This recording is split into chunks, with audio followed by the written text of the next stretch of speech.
Genesis chapter 50. Joseph threw himself upon his father and wept over him and kissed him. Then Joseph directed the physicians in his service to embalm his father Israel. So the physicians embalmed him, taking a full 40 days, for that was the time required for embalming.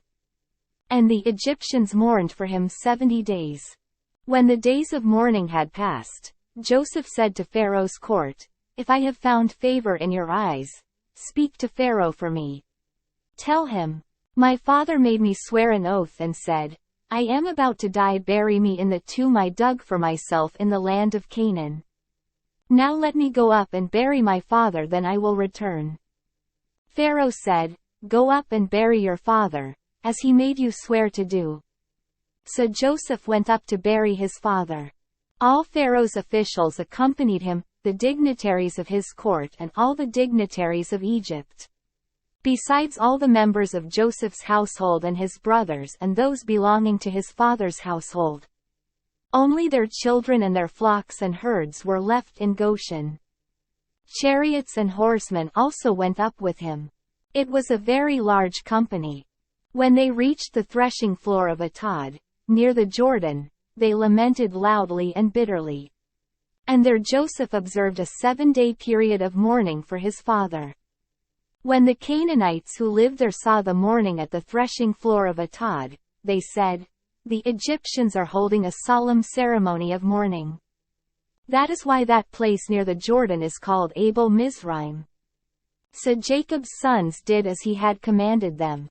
They carried him to the land of Canaan and buried him in the cave in the field of Machpelah, near Mamre, which Abraham had bought as a burial place from Ephron the Hittite, along with the field.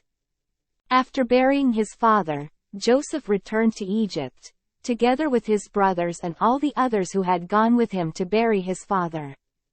When Joseph's brothers saw that their father was dead, they said, "What if Joseph holds a grudge against us and pays us back for all the wrongs we did to him?" So they sent word to Joseph, saying, "Your father left these instructions before he died. This is what you are to say to Joseph: the first ask you to forgive your brothers the sins and the wrongs they committed in treating you so badly.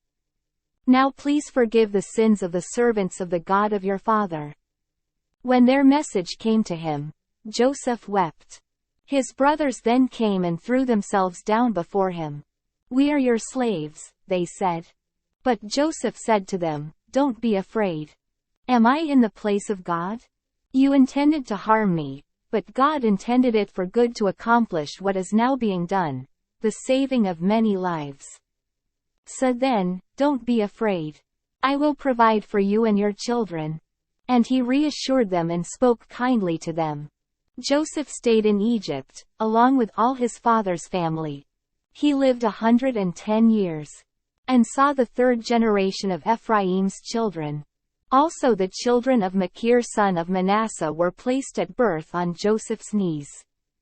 Then Joseph said to his brothers, "I am about to die.